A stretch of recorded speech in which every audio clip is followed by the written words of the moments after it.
Welcome to this edition of Epic Insights with Ovations. I'm your host, Aaron Ellis. Today, I am joined by Dr. Sara Murdock.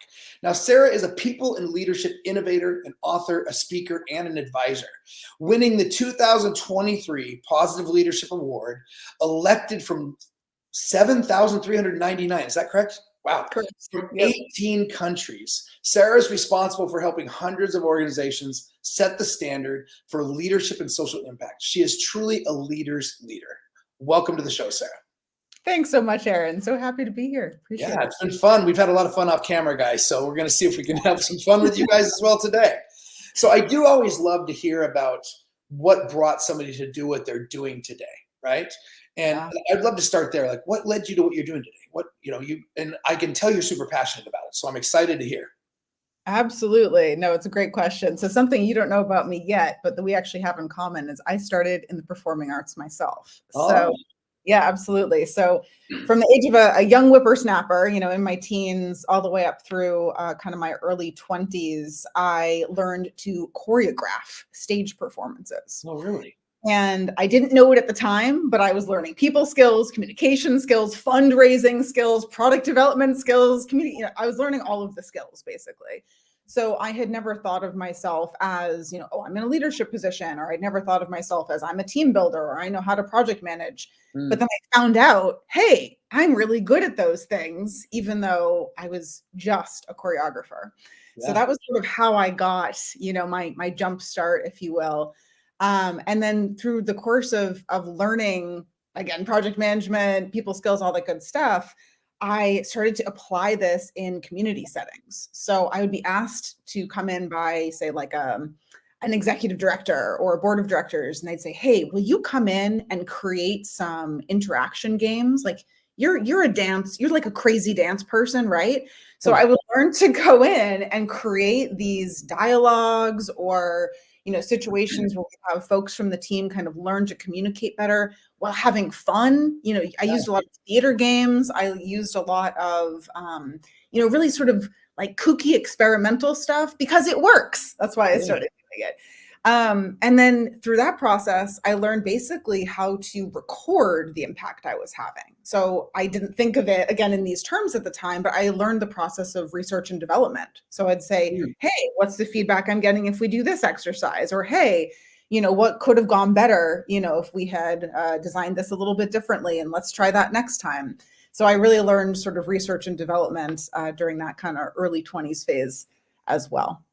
I love that. I completely relate because I mentioned to you, my first corporate speaking was when I was 17 years old. I learned all those things you're talking about, like team building, because of bands, being in bands, right? I used to joke that a band is like 5 bad marriages. And if you can learn how to navigate that, and it kind of was to a degree, there's a lot of egos in the music industry. So I totally relate to that. That's very cool. Nice. So I wrote down your statement. I'd love to hear you expand on this. Change isn't hard, it's human. Yeah, well, listen, we all can come up with very, data-informed strategic plans. Guess what makes this happen or not happen? It's the human beings behind it. Yes, of course, we get to interact with AI and machines and, all this great technology that's, part of the world today as well. But at the end of the day, if you don't have human buy-in and sort of ease of human systems, oh my gosh, it's going to be a losing battle. Absolutely. And I mean, even for people who maybe don't care about the human side of things, if nothing else, I mean, just think about the time, the money, the bandwidth you're going to lose, the reputation you're going to lose if you don't have people, kind of on your side, people who are excited about what you're doing. So to me, I mean, the world is a process of, I think you mentioned this before too, but, relationship building. It's not about agreeing. It's about realizing that we are in this together and saying, hey, the moment we step out, a little fun competition, a little like game type thing, great, no problem. That can be, stimulating or invigorating. The second we get into like serious, like cutthroat competition, we all start losing. And this is not like a kumbaya thing. This is all the social science shows us as well. So yeah, you have to get people to understand what you're talking about, to believe in what you're talking about, to buy into your projects.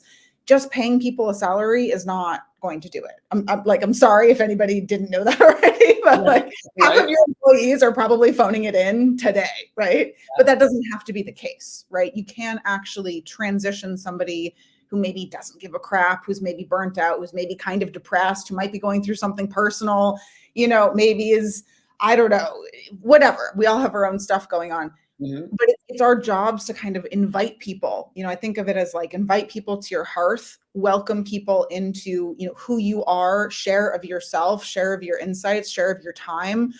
That's how projects get built. And that is, I'm sorry, but that is what is actually needed to create great companies and products today. It's non-negotiable. 100% agree. Now, I have another thing, a quote that you said, but it's about all the things we just talked about. And the things that popped into my head when I read this was that there's subjective and there's objective reality. A lot of people speak from subjective reality, basically their opinions of what is, right? Mm-hmm. The story they tell about what is, which is usually infused with a lot of, programs and belief structures that could be law of conditions, things that happen to them, that have shaped their mind the way they look at things, right?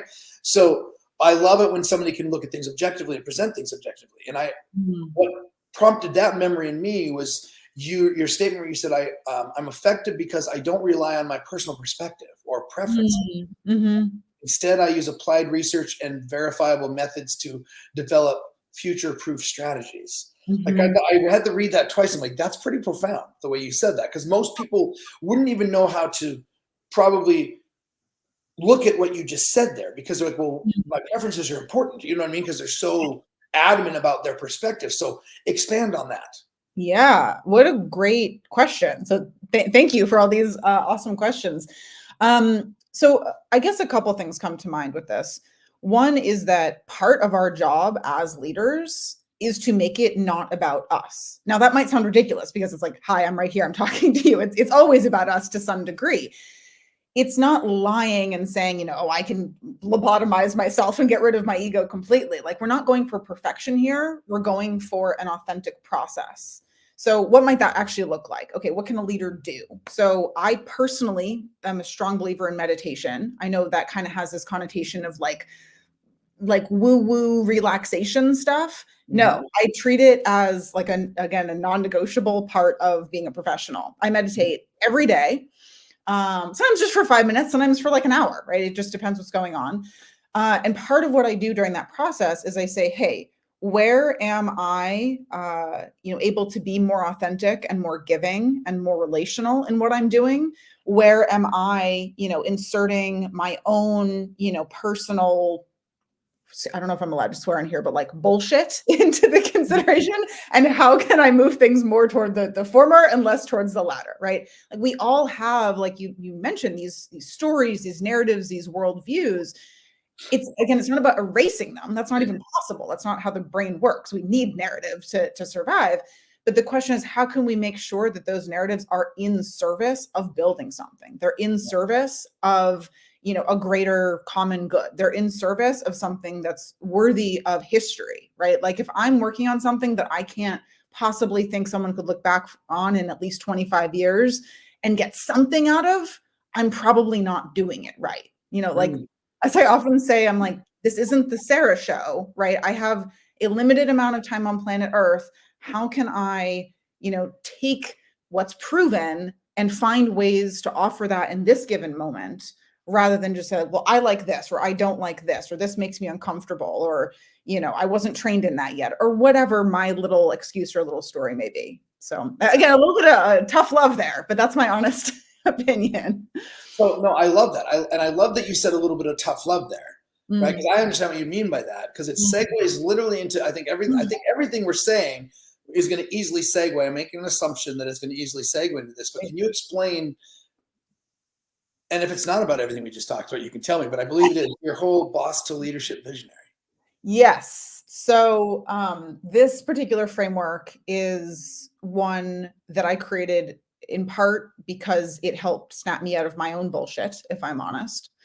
So I realized that as great as that early sort of foundational experience was that I just mentioned to you, learning to sort of project manage and whatnot, as great as it was, that was very much a boss mentality. Now, when I say that, I wasn't like abusive to my cast or anything like that. It was actually a total sweetheart, but it was still like, okay, we're going to go from point A to point B to point C. We're going to check the things, we're going to get the stuff done. It was very binary. I was good at it, but it felt like, okay, this is incomplete. It felt at first important to learn, but as I got older, I could tell that it was lacking some nuance. So from there, I started to learn leadership skills. To me, those are not just about project management. It's not just about churning out the deliverable. It's actually about the relating part. It's about saying, hey, okay, now that we have this project, again, how can it serve the community better? Can we do, an open rehearsal so that people who can't afford, the ticket price can come in? Let's have a, community dialogue afterward, things like that. In business context, I think this is oftentimes where, again, things like town halls or, communication sessions or ask me anything or, show up and for, what do you call it? Like some leaders do like open office hours. It's a cousin to an ask me anything session. Those types of very relational, let's cultivate the group. Let's find out what else we can offer and what else we can do. So I developed that skill set and I'm very proud of that skill set, but I still noticed I was kind of missing something. And I was like, why? Like what's going on? At this point in time, I'd earned my master's degree. A lot of what I was putting into practice is around so-called servant leadership. I'm sure you've heard that term many times. So I'm going like, okay, I feel like I'm really practicing all this great social science that I learned, in my master's degree, and I'm having all this success, everything's sort of going well. And I realized that I personally have a very specific skill set that I now call a visionary skill set. And I realized I was uncomfortable sort of pinpointing what it was because in our culture, the term visionary, it sounds very lofty, right? Like it sounds like something that, I don't know, like Van Gogh was a visionary or like Mozart was a visionary. Like it sounds like this big lofty thing. And I have actually come to the realization that it is simply a skill set, just like some folks have that project management skill set, just like some folks have that sort of leadership and team building skill set. I happen to have what I consider a visionary skill set. So all of this is to say, one of the things I love to do is to help individual people understand where is my strongest skill set between boss leader and visionary. Then what's really cool is that then you can go into an entire team or an entire company and make sure you have the right people working together. Because if you have all bosses, it doesn't go so great all the time. If you have all, vision, not so much, right? You need the right, kind of configuration of people. And that's really where you get ease. It's, again, I said this at the beginning of the conversation, it's not about getting along or doing things the same all the time. It's about having the right sort of concert of folks to create ease in working conditions. I absolutely love this. It literally, my notes are like succinct in everything you're saying because the next one is tell us how this flows into the dynamic tension as the birthplace of progress. I love that I love that quote. Yeah. Dynamic tension is the birthplace of everything worthwhile, of progress, innovation, of, again, like those team environments where you're like, I forgot to be burnt out because I'm having so much fun. Yeah. I mean, I'm kidding, but I'm also not kidding because this might sound like a tangent, but I promise I will tie it in. I do think that there is a misconception about burnout these days. The idea is that if you're working hard or if you're working long hours, that in and of itself equates to burnout. It does not. It's not just me saying this. Again, not just my opinion. It's the World Health Organization says this. It's about agency. It's about being fired up. It's about feeling like you're living your passion. And it's about having those really awesome working relationships that come from being on, ease-based teams where you're like, hey, we are working really hard and we're so proud of what we're doing. We're so excited. We're so amped up. Doesn't mean you can't take an afternoon off to go play with your kids. Absolutely. You can still have the life part of it dialed in, but that is really, that's the goal, have that ease. And part of having the ease, again, is not just agreeing. It is saying, hey, if I have that boss skill set, I know when to pass the baton to somebody with a visionary skill set. And the visionary is going, hey, I'm really good. I'm really good at thinking about things in like decade-long increments. That's really helpful when it comes to company strategy, but it's not so helpful when it comes to, going and, I don't know, whatever, doing some very specific task that I can't even think of right now because it's not my skill set, right? So again, it's knowing, hey, you are good at shining in another way that I'm actually not so good at. So let's get together and figure out, how we can mutually appreciate each other and how we can harness and utilize one another's skill sets. Yeah, yeah. So I'm going to tie one more piece of this because I pulled something out that I think was great. Nice. I too, like, I know I read that you've been belittled and condescended, lashed out, and stuff Mhm. like that. I've had clients do that as well as kind of look at me like, what are you talking about? I've Mm. been meditating since I was 15, and like I Mhm. brought in concepts like I was studying energy 20 years ago, right? Nice. So when I Yeah. think about like innovation, I think about progress, I look at the energy in an organization, the energy in people, and just 100%. helping people realize that personal and professional are not separate. And where my Yeah. parents' generation, it was separate. You know what I mean? Yeah. It's not separate. And this leads me to what I love talking, or I love looking at an organization, figuring out what is not being said, and Mm. bringing that up and seeing Mhm. the efficiencies and the freedom that comes out of that. And what Yeah. prompted me thinking about this is you saying taboo topics and talking about shame. Yeah. So share about that. I know we're 16 minutes, but let's keep going. Share about that. Yeah. No, I think maybe the sort of most concise way to answer that is simply by saying that everybody does walk around with baggage. It goes back to the sort of change isn't hard, it's human, right? So Mhm. it's not about trying to like achieve some sort of perfect state where I have all of my ducks in a row and everything's figured out. Right. It's about like forgiving each other for being imperfect, right? Mhm. And saying like, hey, I know I have this own pattern in my mind or in my life because of, whatever crap I went through as a kid or this or that. That's okay. I can still be honest with you, about where I'm at and articulate to you something that isn't working for me without, fear that you're going to judge me. Mm. That said, that takes skill, right? That takes skill. And if a company hasn't learned to do that, how to listen, then it does create problems. So I forget exactly how you just phrased it, but it's like there has to be the capacity for deep learning and the capacity to simply listen and hold space for somebody. This isn't saying that like we're all becoming therapists. Coincidentally, my partner is an actual therapist, so Mhm. I'm very clear that this is not official therapy. But at the same time, without those, very specified listening skills, we're kind of screwed, and again, I think people think like, oh, this is very kumbaya, or this is, work isn't about, just having fun all the time, or, whatever. I don't want to hire a coach for the team, whatever the excuse of the day may be. And I'm Mhm. simply going, do you want your team to be effective or not? Like, it's not that complicated in my mind. Yeah. Do you want to have a working environment where you can legitimately create actually innovative products and services that will help with revenue? Because I'm pretty sure that that's your goal. If you want that working environment, you're going to have to design, practice it, and, sustain it. It doesn't happen by accident. Yeah.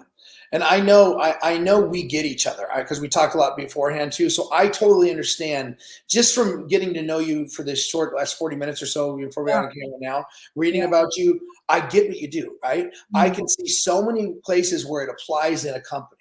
Well, Mm. but I know that some people need a little more like they need a little more narrow scope on to Mhm. understand things. So, can you give us an example of maybe a client you've worked with, a problem that you saw that you addressed, and were able to bring in your teachings and the result of Yeah, that? yeah, sure thing. Maybe two quick examples come to mind. One was around creating a new company policy. And there was very much this sort of old guard idea of like, well, it's been going fine, why fix what's not broken? There we go. I Yeah. said that right. And some of that was training some of the more senior executives to really listen to the needs, particularly of emerging female, and I'll tell you why, emerging female talent. Mhm. Now, part of what was going on was that in this particular company, they really hadn't had sufficient parental leave accommodations in any way. Now, this is also unfortunately typical, which is why I'm using this example. So I'm like, there are probably 4 different companies that are like, are you talking about us? And I'm like, necessarily, right? Because it's unfortunately really common, right? A lot of companies have extremely inadequate parental leave policies. And at the same time, they're going, okay, why are we specifically having trouble attracting and retaining female talent? Especially further and further, into their careers. Like we'll sort of hire younger folks and then, they'll decide to have families and maybe try to come back and make it work. And then they end up going their separate ways. And I didn't even say like, hey, the objective is to create this parental leave policy. I simply said, hey, you have this question. Let me put together, some sort of prompts and things like that so that we can hear the lived experience of these particular women who are currently on your team, who you really value. And so I basically just created a sort of a half listening session and a half kind of like more like anonymous type of feedback. So the folks who wanted to keep their voices anonymous had that option.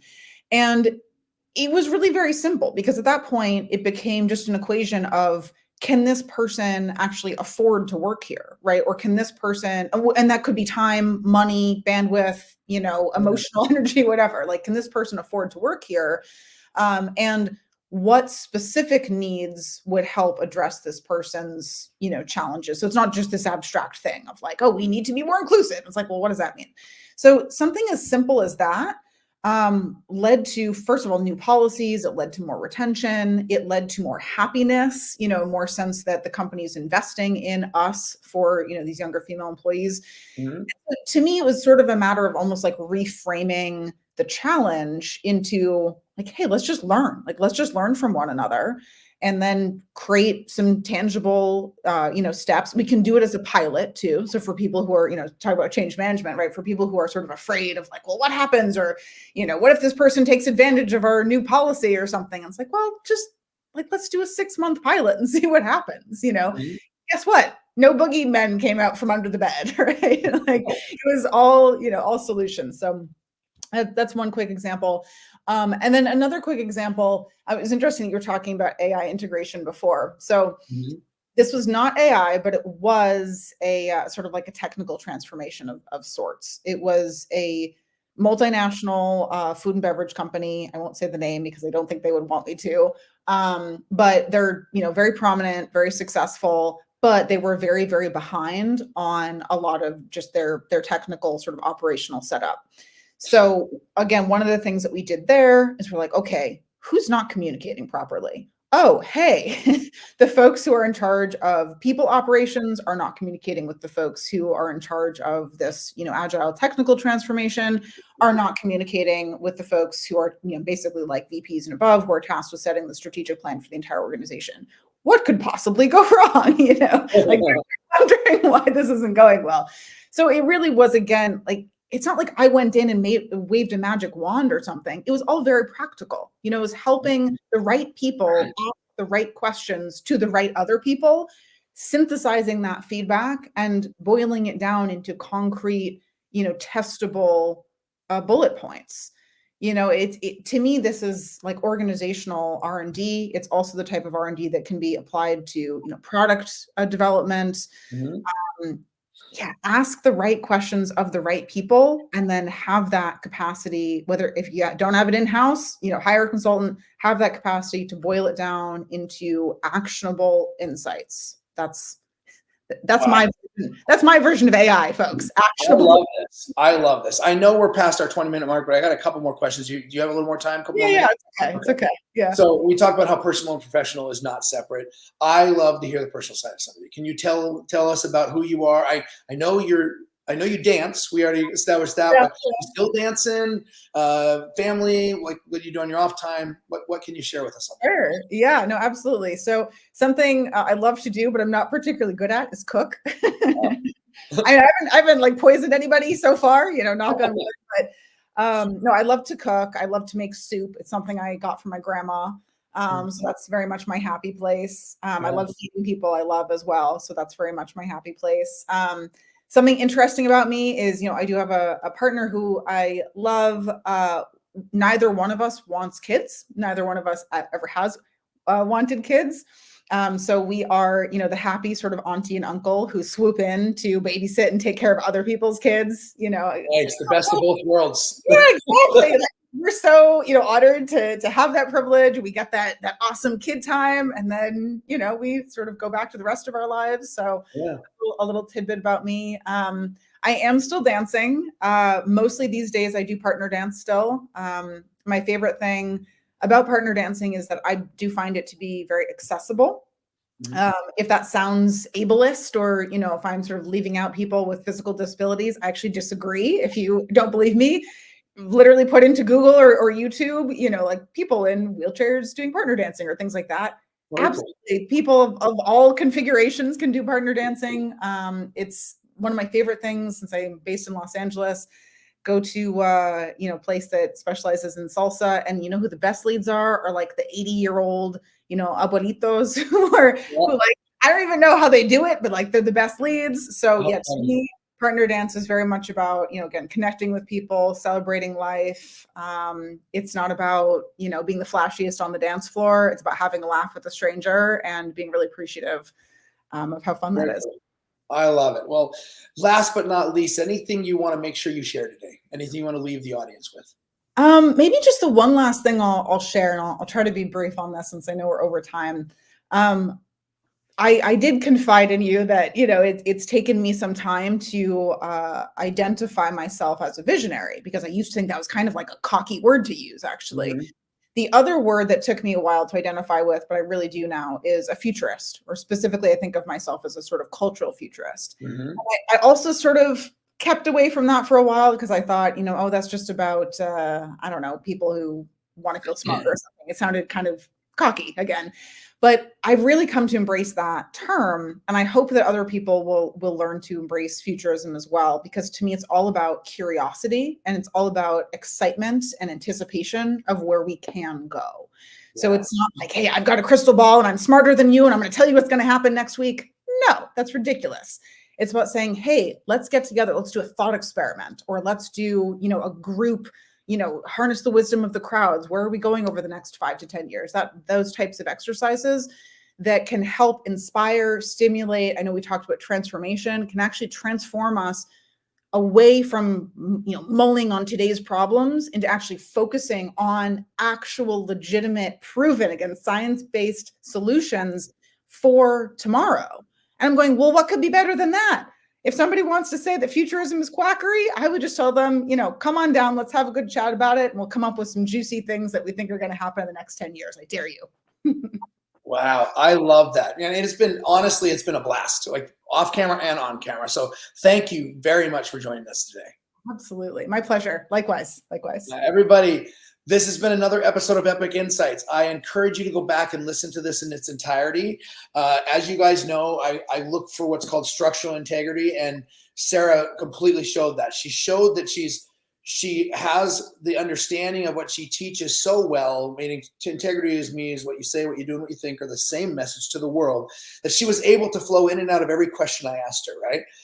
And it was beautiful because it all made sense, right? And it all clicked. And for those of you that is probably some of this is new, I know sometimes the feedback is that we can go a little bit deep and you enjoy it. Go back and listen again. So look for Sara at ovations.com. Look for her on our Epic series, where we're actually bringing experts into your organization, addressing specific problems with your organization, interactive with a Q&A.